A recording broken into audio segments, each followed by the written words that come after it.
and welcome to episode 34 of the Footy with Fletch podcast. In today's episode, we're joined by Brad Ottens. Brad played 245 AFL games. He's a three-time Geelong premiership player, an All-Australian player in 2001, and he won the Mark of the Year in 2006. Hello, Brad. Thank you for joining me today. How are you doing? Going well, thanks, Fletch. Thanks for having me, mate. Now, obviously, you grew up in South Australia and played your footy for Glenelg. What was it like playing footy in South Australia? Yeah, no, it was good, mate. I actually grew up. I was born in the Northern Territory and spent a lot of my early childhood up in the Northern Territory and finished up in Adelaide to go to boarding school because I was quite remote where we lived in the Northern Territory. So yeah, that was sort of where my footy pathway started, I guess, starting at school and sort of around that sort of 13 age. And yeah, really enjoyed playing for the Bays. We didn't have a huge amount of success when I was there, but going through, it was quite a historic club, Glenelg, and so yeah, I really enjoyed my time there and got to got to learn footy, in a great club like that was really good.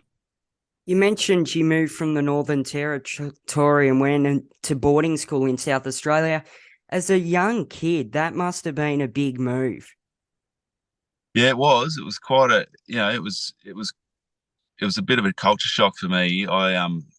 We lived in a town called Katherine, which is just south of Darwin, for quite a while, and then the parents owned a cattle station, which was a bit further south, sort of 4 hours south of Katherine, quite remote part of Australia, really. So spent a fair bit of my sort of later primary school years there, and so yeah, going from out in the bush, sort of doing school there and not seeing people all that often, and doing school via correspondence and that sort of thing, to going to Adelaide and thrust into a boarding house with a bunch of kids I didn't know was a bit of a shock. But yeah, it was one of those things that you sort of probably hated it for the first term or so and wanted to go home every day. And then once I settled in, it was great. It was just great fun. Always someone to kick the footy with, and all your meals are cooked for you and your washing's done, and all you got to do is really go to school and that's it. So it was yeah, it was great fun, great memories of boarding school. Once I settled into it.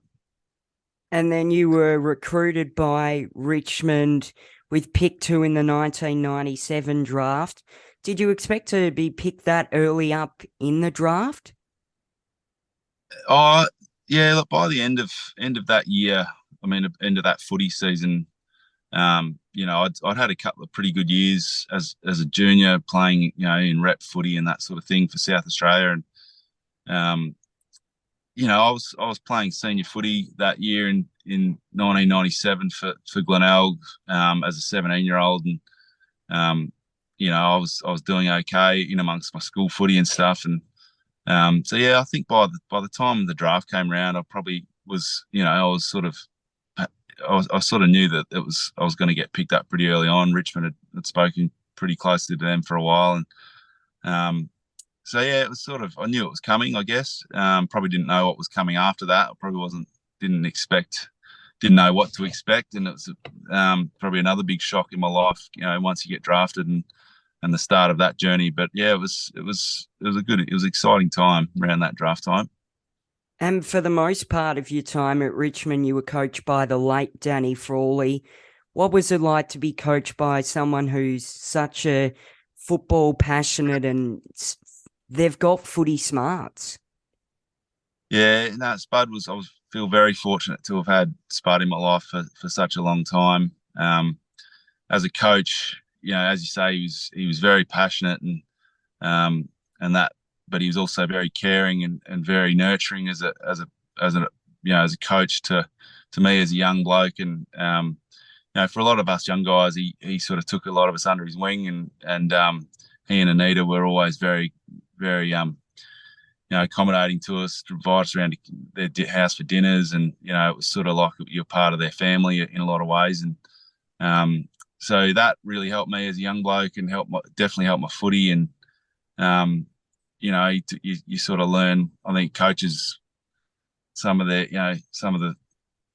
part of their role, I guess, as a footy coach is to teach kids about life, and Spud definitely did that for me. So I feel very fortunate to have been able to have had him guide me along the way as long as he did. You mentioned that he sort of took you under his wing. Were there any senior players at Richmond that took you under their wing in your early career? Yeah, I played a lot alongside Benny Gale, and he was a guy that he's quite a lot older than me. I can't remember exactly the age difference there was between us, but he probably allowed me to play. He probably wasn't always, you know, he probably was a little bit undersized maybe as a ruckman. In his day, he finished up playing as a ruckman due to basically the sort of the needs of the team, but it allowed me to play a bit more forward. And but we, because of our roles maybe in the team, and he sort of definitely guided me and helped me along the way. In a footy sense, but not just in a footy sense, but outside of footy too. So he was one. I always got along pretty well with Big Richo. He was. I spent a lot of time in the forward line with him too, and and he was. He taught me a lot as a player, as a young player too, and often told me a lot of times when I was in his way and told me to get out of his road a lot of the time because it was his fault when I was just getting in his road. But I always appreciated those two guys.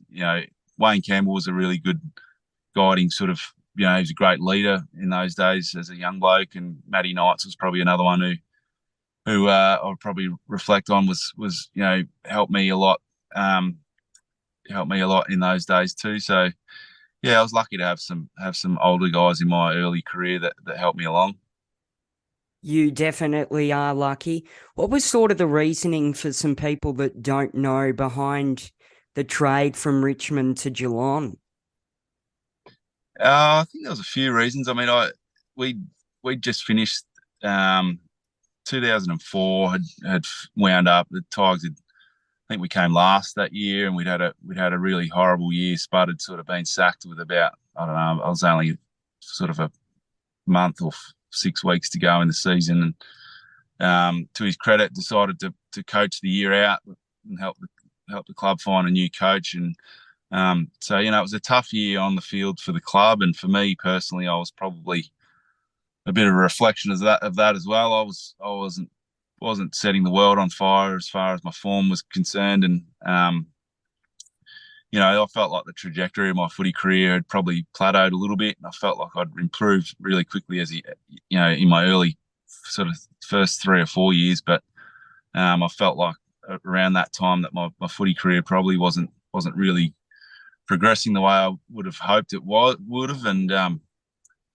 I think with the club going in a different direction with a different coach, I probably saw it as, and I was coming out of contract, so the timing of that probably, I just felt like I needed to probably have a change in where I was at in my life as much as anything. And I think the club was probably, as I said, going in a little bit of a different direction, and a new coach was coming in and had a few different ideas. And I felt like it was probably just a good fit definitely for me personally, but I think for the club, it was probably a chance for me to move on, and they would benefit also from that and getting a couple of draft picks. And so yeah, it was a really difficult decision. I sort of felt like it was, I feel really fortunate to have been able to play for Richmond for as long as I did, and Richmond's a wonderful, historic, passionate club, and you can't help but feel the history and the importance and the passion within, just when you walk into the club. I reflect on that, but feel really lucky to have played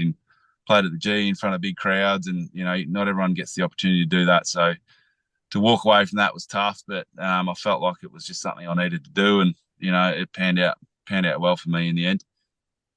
And then you obviously played at Geelong from 2005 to 2011. The majority of your time at the Cats, you were coached by Mark Bomber Thompson. What was he sort of like as a coach for some people who don't know? Yeah, Bomber was really, he was really different to Spud. I mean, I think Bomber and I had we always had a reasonable relationship. I wouldn't have said we were, overly close or anything. Bomber was probably a lot closer to, a lot of other guys than he and I were. Not to say we didn't get along, but but he was very good at managing people, and I think he had a bit of a knack for finding what worked, what wound guys up, and how to, you know, I think he just found ways of getting the most out of people, and he definitely did that for me. He was quite tough on me probably at times. He used to challenge me a lot, and I think he probably, I think the trade they gave up Brent Maloney, who I know Bomber really liked, and who he really, and he found that really tough to let Brent Maloney go, and I think maybe he expected a lot out of me to make him to sort of make him feel like that was worthwhile. Perhaps I'm not sure, but he challenged me a bit, and I probably didn't always appreciate that at the time. But in hindsight, and when I've reflected on my career, I've come to love and respect that that sort of the way he sort of challenged me and treated me, because it definitely got the most out of me and my footy career, and I'll always love and appreciate him for that. So yeah, he was a really, quite an intense person at times, but he could still have a laugh, and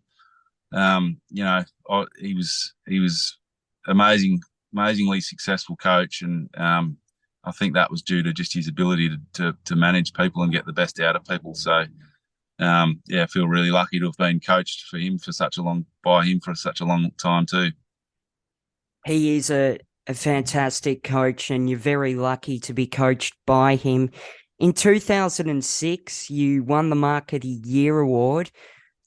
What was that moment like for your career, and what do you remember from the big mark?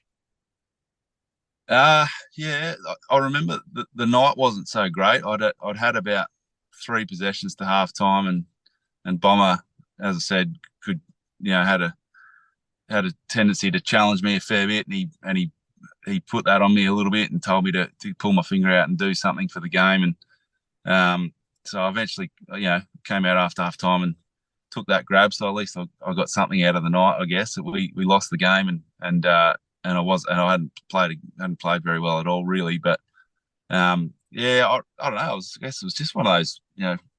I never took heaps of big marks like that, I guess, but they tend to happen just quickly, and you don't even really know it's happening. But it was a nice moment. It was one of those things that you probably don't appreciate at the time, but look back now, and it's something pretty cool to have sitting up on the mantelpiece and tell the kids about one day. So it was it was a bit of just a nice moment, I guess, in the time that I had. You were a ruckman and a forward, so you sort of played most of your time at Geelong from 2007 onwards as a ruckman. What was it like when you floated forward? Because obviously we see a number of players nowadays are playing with two ruckmen. You look at Melbourne with Grundy and Gawn, and Carlton at the moment with De Koning and Pitternet. Do you think that's an important aspect of the game?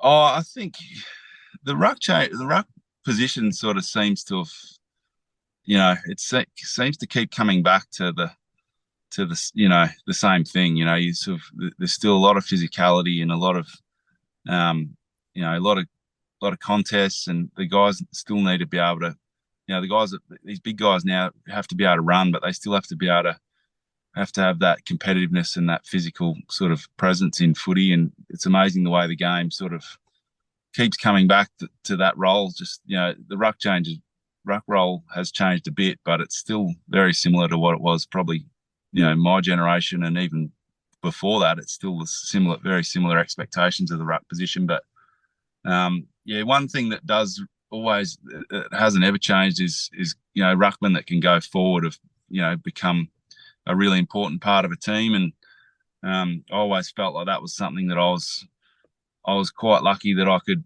I spent that time early at Richmond, as I said, with Benny Gale playing majority of the ruck time. I was able to spend time forward and develop that part of my game. And as a junior, I played a fair bit as a forward too. And and I never felt like I was a natural forward, but I felt like I could go forward and still have an impact and take a good defender and play a reasonably important role within the forward structures, and that was something that I found it difficult when I was expected to play as a forward solely and then pinch hit in the ruck, because I felt like the ruck was probably my natural position.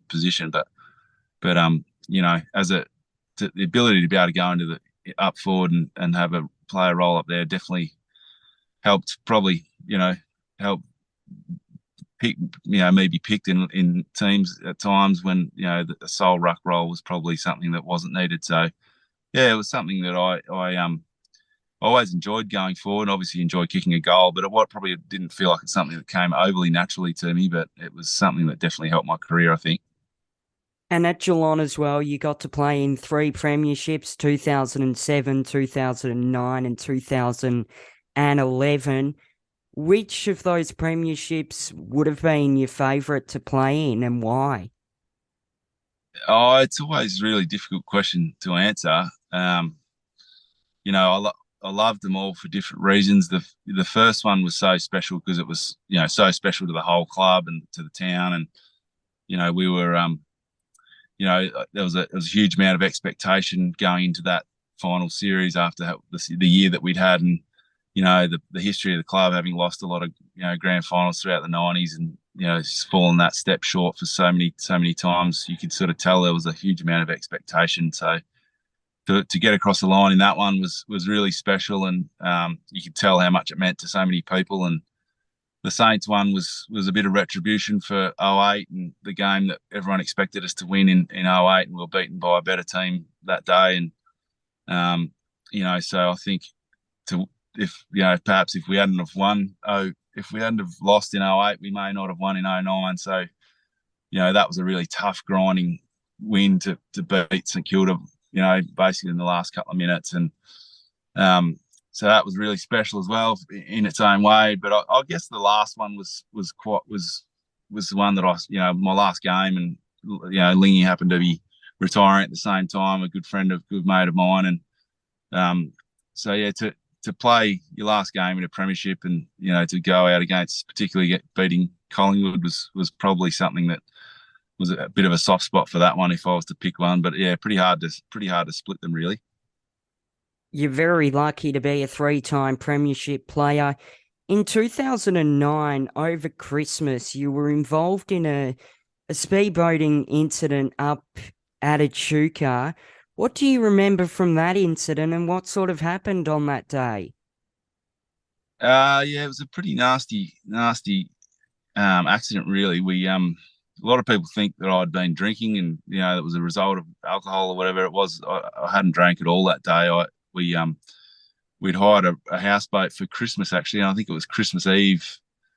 My girlfriend at the time and I got up there, and my brother was there, and mum and her partner, and so there was a big group of us. And my brother and I and my girlfriend, now wife, had decided we had this tinny that was tied up to the back of the houseboat, and we decided, brother and I were both sort of keen surfers, so he brought his surfboard up and he said, "Let's go, we'll put a rope out the back, and we'll have a tow the sort of surfboard behind, have a bit of a ski on the surfboard, sort of thing." So sounded like a good idea.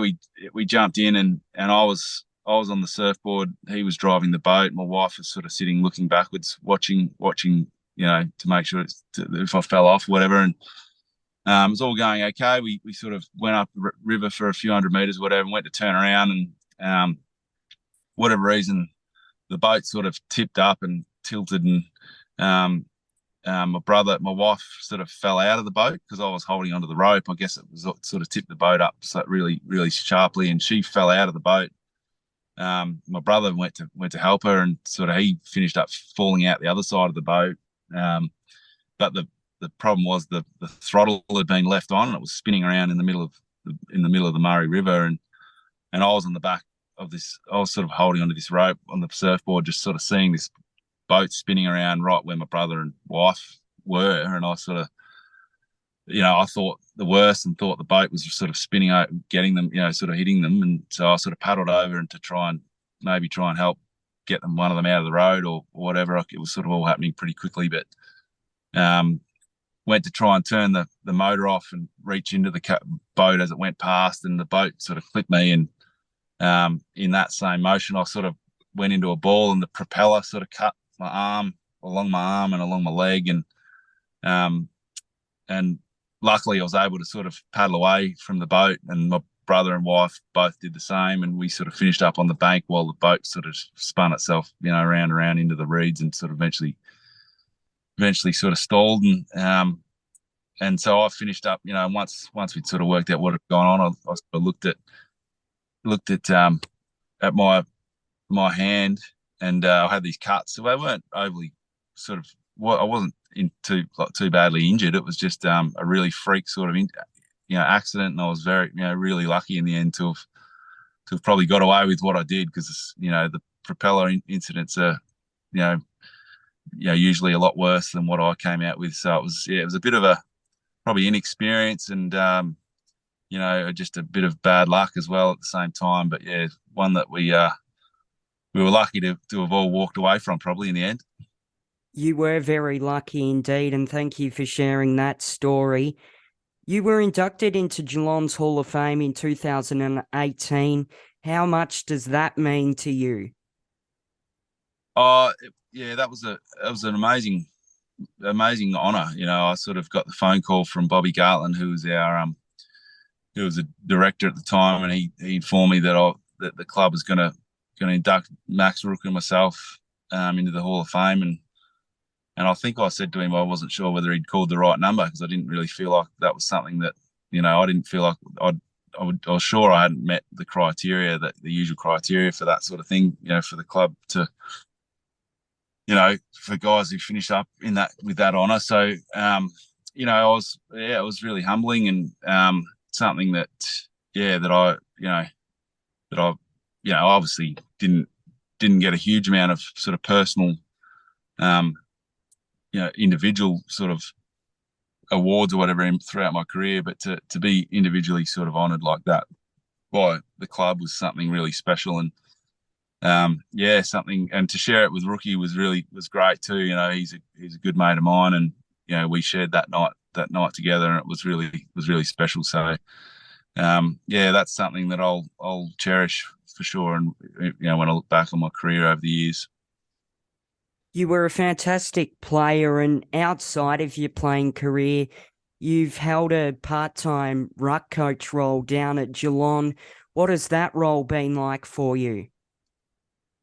Yeah, it's probably changed a little bit in recent years. I used to go to games a lot, and I'd spend a little bit more time at the club. I sort of, these days it's really only a day a week. I sort of do the main sessions and spend a bit of time with the older boys, Reese and Jonathan Segler, but probably more so spending time with the younger guys that are there now. Young Toby Conway, who's got a bright future, hopefully, and is someone who's unfortunately injured at the moment, but is a really good character and a really exciting prospect. He's a big boy and someone who I enjoy spending time with. And